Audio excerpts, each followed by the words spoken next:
বিসমিল্লাহির রহমানির রহিম। ভয়ঙ্কর পিশাচিনীর কবলে সমস্ত বন্ধুরা। হ্যালো গাছের মানুষজন, ব্র্যান্ড নিউ রোমাঞ্চকর পিশাচিনীর ঘটনায় আপনাকে স্বাগতম। করোনাকালীন ছুটিতে শিক্ষা প্রতিষ্ঠান বন্ধ থাকায় রিয়াদা আন্টি ও মিশু আপু তাদের গ্রামের বাড়িতে জিজেসদেরকে দাওয়াত দেন।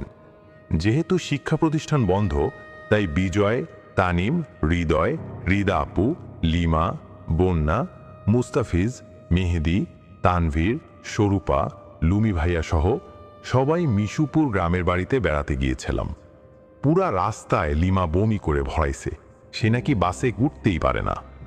আমাদের দেখে ওনারা এত খুশি হয়েছেন যে বলার মতো না। রিয়াদা আন্টি তো আমাকে দেখেই কিরে পুচকুর বলে জড়িয়ে ধরে গালে আদর দিয়া দিলেন। আমরা ওনাদের গ্রামে পৌঁছাতে পৌঁছাতে দুপুর 1টা বেজে গেছে। তারপর আমাদেরকে দুপুরের খাবার পরিবেশন করা হয়। মিশুপু আগে থেকেই জানতেন আমি অনেক ঝাল ভর্তা পছন্দ করি, তাই মিশুপুর আম্মু ভর্তা করলেন 2 আইটেম, একটা ঝাল কম সবার জন্য, আরেকটা টকটকে লাল মরিচের ঝাল ভর্তা স্পেশালি আমার জন্য। রান্নাটা খুবই মজা হয়েছিল, বিশেষ করে মুরগির গোস্তটার স্বাদ এখনো জিভে লেগে থাকার মতো। দুপুরের খাবার দাবার শেষে সবাই রেস্ট নিতেছিল। দুষ্টুর দলের কি আর রেস্ট আছে, ওরা অল্প একটু রেস্ট নিয়েই ফ্রি ফায়ার খেলা শুরু করে দিছে। বিকেলে মিশুপু, রিয়াদা আন্টি, আবির ভাইয়া আমাদের সবাইকে নিয়ে বের হলেন ওনাদের গ্রাম ঘুরে দেখানোর জন্য। গ্রাম প্রকৃতিটির এক অপার সৌন্দর্যের নাম। মহান রব্বে কারিমের সৃষ্টি যে এত সুন্দর তা গ্রাম না দেখলে আপনি বুঝবেন না। যেই দিকে দুচোখ যায় খালি সবুজের সমারোহ। গ্রামের মেঠো পথে রাজহাঁসের ছুটে চলা। মেঠো পথ দিয়ে গেলে চোখ আটকে যাবে ঝাঁক ঝাঁক রাজহাঁস কিংবা পাতিহাঁসের দণ্ডে। গ্রামের বসতবাড়িতে অনেকেই মুরগির বাচ্চা পালন করছেন। মুরগির বাচ্চা পুরনো পদ্ধতিতে মুরগির বাচ্চা পালনে পরিবর্তন এনেছেন কেউ কেউ, কোথাও আবার কাঠের পোল ও খড়ের গম্বুজ। গাছে দোল খাচ্ছে জবা ফুল। মেঠো পথের দুধারে থাকা গাছের গোলপাতার ফাঁকে ফাঁকে বাতাসের দোল খাচ্ছে জবা ফুল। শিশুদের হাস্যোজ্জ্বল মুখর। গ্রামের শিশুরা দলগতভাবে খেলাধুলা করে। মিশুপু আমাদের দেখালেন উঁচু আম গাছের ডালে বিশাল এক মৌমাছির মৌচাক। অবাক দৃষ্টিতে তাকিয়ে রইলাম সবাই। হঠাৎই দুষ্টুর দলের অন্যতম সদস্য তানিম একটা ঢিল ছুঁড়ে মারে মৌচাকে। ব্যাস, পরিমরি করে সবাই ছুটে পালালাম ওই স্থান থেকে। কিন্তু আল্লাহ বিচার করে দিছেন, সবাই সুস্থ থাকলেও বেচারা তানিমের গালে কামড় বসিয়ে দেয় মৌমাছি। গাল আর নাক ফুলে যে চেহারা হইছে তা দেখে সবাই অট্টহাসিতে ফেটে পড়ে। হঠাৎই খেয়াল করি সবাই থাকলেও মুস্তাফিজ নাই। ব্যাটা আবার হারিয়ে যাওয়ার ব্যাপারে ওস্তাদ। সবাই মিলে খুঁজতে খুঁজতে দেখি খালের পানিতে কচুরি পানার নিচে লুকিয়ে রয়েছে। পানি থেকে ওঠানোর পর দেখি তার হাতে কামড় দিছে একটা, ফুলে গেছে হাত। ইচ্ছে মতো গালি দিতে লাগলো তানিমকে, তোর বিয়া হইব না, বিয়ার দিন তোর বউ ভাইগা যাইব, তোর কোনোদিন বাচ্চা হইব না। বিকেলে ঘোরাঘুরি শেষে সন্ধ্যায় সবাই আবার বাড়ি ফিরে আসলাম। এসেই দেখি মিশুপুর আম্মু আমাদের সবার জন্য গামলা ভর্তি ঝালমুড়ি তৈরি করতেছেন। পরে বাড়ির উঠানে পাটি বা চাটাই বিছিয়ে সবাই চাঁদের আলোতে গোল হয়ে বসে আড্ডা দিচ্ছিলাম আর মুড়ি খাইতেছিলাম। মিশু আপু আর রিয়াদা আন্টি তাদের গ্রামে ঘটা ভৌতিক কাহিনী শুনাইতেছেন। সবাই ভয়ে আরো জড়সড় হয়ে বসে শুনতে থাকে। হঠাৎই ডাক পড়ে রাতের খাবার খাওয়ার জন্য। তখনই আসরের সমাপ্তি ঘটে। একজনের কাছ থেকে জানলাম রিয়াদা আন্টিদের পাশের গ্রামে যাত্রাপালার আয়োজন করেছে। শহরী জীবনে এসব সংস্কৃতির সাথে পরিচিত না থাকায় খুব ইচ্ছে করছিল সরাসরি যাত্রা দেখার। কিন্তু কেন জানি মিশু আপুর আম্মু আর রিয়াদা আন্টি আমাদের বাধা দিতে লাগলো। কিন্তু ওনাদেরকে কোনো রকমভাবে ম্যানেজ করে আমরা 5 জন, বিজয়, তানিম, মুস্তাফিজ, লুমি ভাইয়া আর হৃদয় রাতে ডিনার সেরে রাত 9টার দিকে রওনা হলাম ওই স্থানে। আমরা তো চিনি না ঠিকমতো, তাই রিয়াদা আন্টি আমাদের সাথে আবি ভাইয়াকে দিলেন। যাত্রা 10টায় শুরু হয়ে একটানা রাত 1টা পর্যন্ত চলবে। তখন শীতকাল ছিল। কুয়াশা মারিয়ে মারিয়ে এগিয়ে যাচ্ছিলাম। অবশেষে রাত 10:30টায় পৌঁছলাম। দেখলাম যাত্রা শুরু হয়ে গেছে। পালার নাম রহিম রূপবান। টেলিভিশনে একবার যাত্রা দেখেছিলাম, কিন্তু ওই যাত্রা আর এই যাত্রার মাঝে কিছু মৌলিক পার্থক্য আছে। যাত্রার প্রতিটি পর্বের বিরতিতে একটি করে নৃত্য প্রদর্শনী হচ্ছিল। ভালোই লাগছিল যাত্রা। রাত 11:15টার দিকে হঠাৎ করে এলাকার মুরব্বীরা সদল বলে হাজির হয়ে অশ্লীলতার অভিযোগে যাত্রা বন্ধ করে দিলেন এবং মাইক যোগে সবাইকে যার যার বাড়ি চলে যেতে অনুরোধ করেন। সবার সাথে সাথে আমরাও রওনা হলাম বাড়ির পথে। কিছু দূর যাওয়ার পর সবাই দাঁড়িয়ে গেল। সবাই ভাবছিল এতক্ষণে হয়তো আয়োজক কমিটি একটা রফাদফা করে ফেলেছেন। শেষে বিরক্ত হয়ে আবির ভাইয়া আমাদেরকে নিয়ে রওনা দিলেন এবং তাড়াতাড়ি পৌঁছানোর জন্য রাস্তার বদলে ফসলি জমির বিশাল মাঠের উপর দিয়ে যাওয়ার সিদ্ধান্ত নিলেন। তখন সবার ফসল কাটার পর্ব শেষ, তাই জমির আইলের পরিবর্তে জমির উপর দিয়েই হাঁটা শুরু করলাম।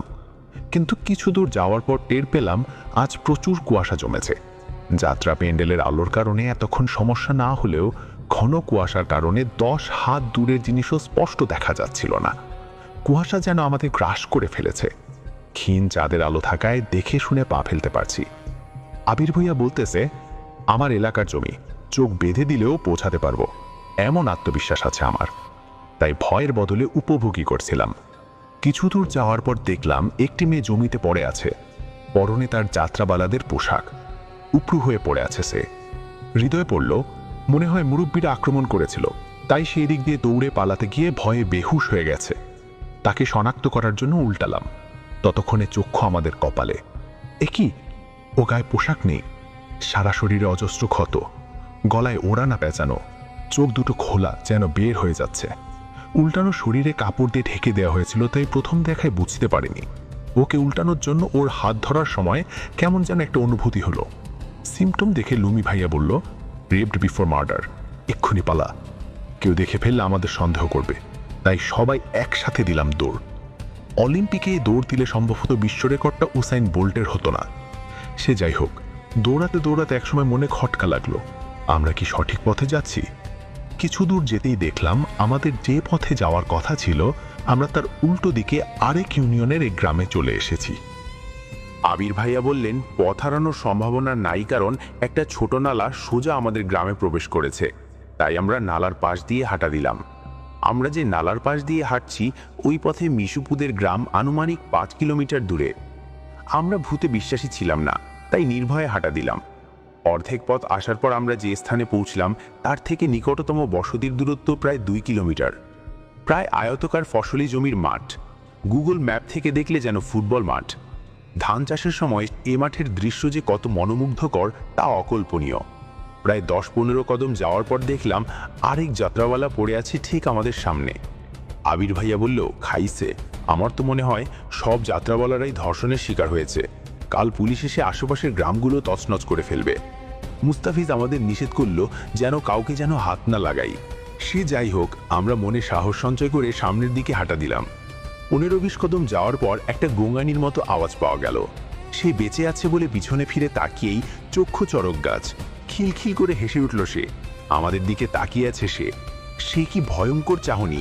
কুয়াশার মাঝেও তাকে স্পষ্ট দেখতে পাচ্ছি, সেই মেয়েটাকে যাকে মৃত পড়ে থাকতে দেখেছিলাম কিছুক্ষণ আগে। আমার পায়ের নিচ থেকে মাটি সরে যাচ্ছে, নিঃশ্বাস ভারী হয়ে আসছিল। আমাদের দিকে তাকিয়ে সে সুর করে গেয়ে উঠল একটু আগেই যাত্রাপালায় শোনা গানের লাইন, যেও না যেও না রহিম গো। সুরের মূর্ছনায় শরীর অবশ হয়ে যাচ্ছিল আমাদের। এমত অবস্থায় লুমি ভাইয়া হ্যাচকা টানে আমাদের ঘুরিয়ে বলল, ভাগো। আবার দৌড়াতে শুরু করলাম। ঘণ্টাখানিক আগের মতো ধর্ষক হিসাবে ফেসে যাওয়ার ভয় না, ভূতের ভয়। সূরা, দোয়া, দুরূদ যা যা মনে ছিল চিৎকার করে বলতে লাগলাম সবাই। কিছু দূর যাওয়ার যা দেখি, কি আমরা তো সেই স্থানে চলে এসেছি যেখানে প্রথমবার মেয়েটাকে পড়ে থাকতে দেখেছিলাম। দেখলাম মেয়েটা এখনো পড়ে আছে। ভাবলাম এটা সত্যিকারের মৃতদেহ, আর নালার পাশেরটা ভূত। ভাবা মাত্রই মেয়েটা উঠে দাঁড়ালো আর আমাদের দিকে তেড়ে আসলো আর খিলখিল করে হাসতে লাগলো। আবার দিলাম দৌড়। আমরা সেই যাত্রা প্যান্ডেলের দিকে দৌড়াতে লাগলাম, কিন্তু কিছু দূর যেতেই দেখি মেয়েটা সামনের দিক থেকে আমাদের দিকে তেড়ে আসছে। আবার উল্টো দিকে দৌড় শুরু করার আগে বাঁচাও বলে চিৎকার করতে লাগলাম। ভাবলাম এখানে চিৎকার করলে লোকজন শুনতে পাবে, কিন্তু কি গলা দিয়ে আওয়াজ বের হচ্ছে না। দৌড় শুরু করলাম, কিন্তু কোন দিকে তার খবর নেই কারো। প্রায় মিনিট 15 দৌড়ানোর পর মনে হলো আমাদের পিছনে কেউ নেই, তাই একটু রেস্ট নেওয়ার জন্য থামলাম। আমাদের এত শক্তি নেই যে সারা রাতই স্প্রিন্টারদের মতো দৌড়াতে পারবো। মিনিট খানেক সময় দাঁড়ানোর পর দেখি 3 দিক থেকে 3 জন ছুটে আসছে। ওরা আমাদের থেকে অনেক দূরে ছিল তখনও।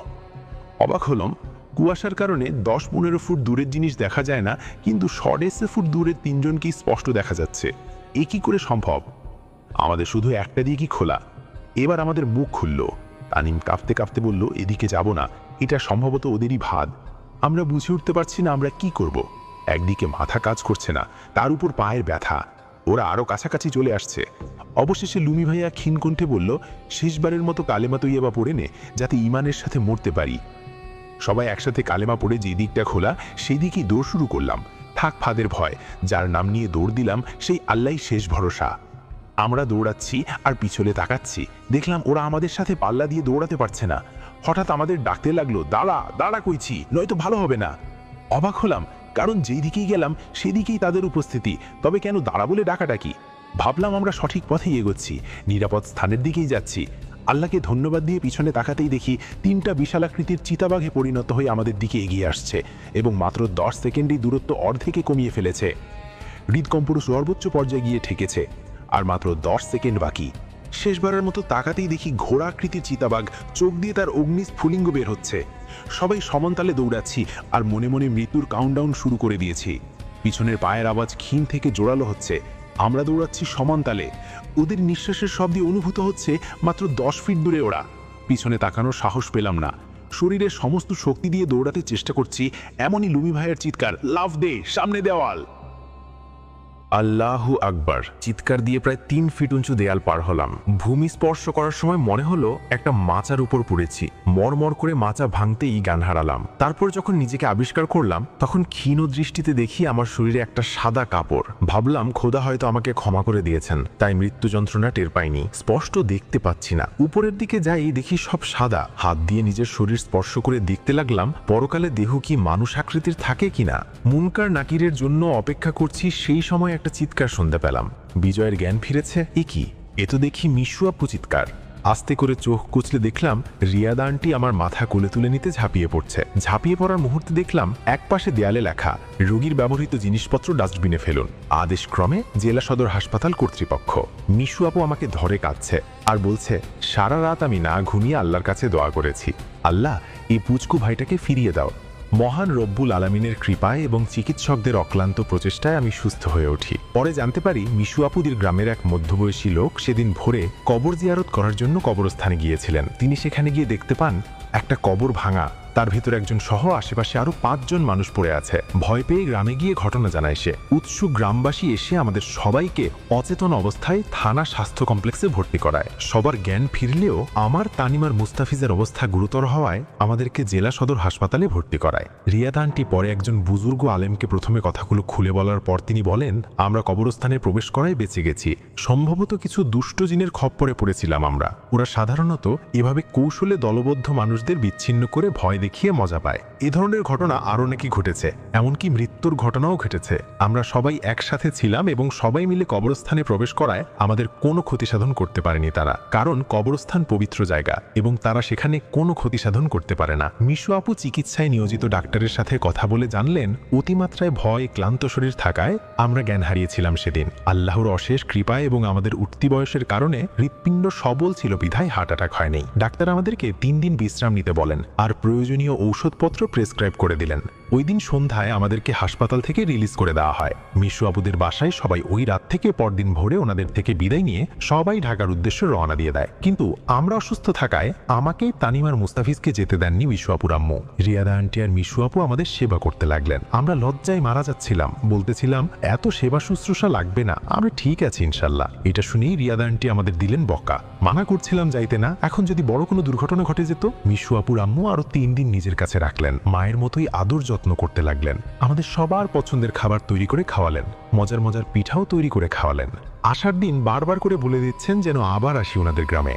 আমরা ইনশাল্লাহ আবার আসবো বলে আশ্বাস দেই। পরে মিশু আপুর আম্মুকে সালাম গিয়ে মিশু আপু, রিয়াদা আন্টি আর আবির ভাইয়ার কাছ থেকে বিদায় নিয়ে ঢাকার উদ্দেশ্যে পাড়ি জমাই। ঘটনাটি এই পর্যন্তই। যদি আপনাদের ভালো লাগে তাহলে অবশ্যই কমেন্ট বক্সে জানাবেন এবং আমাদের সাথেই থাকবেন। ধন্যবাদ সবাইকে।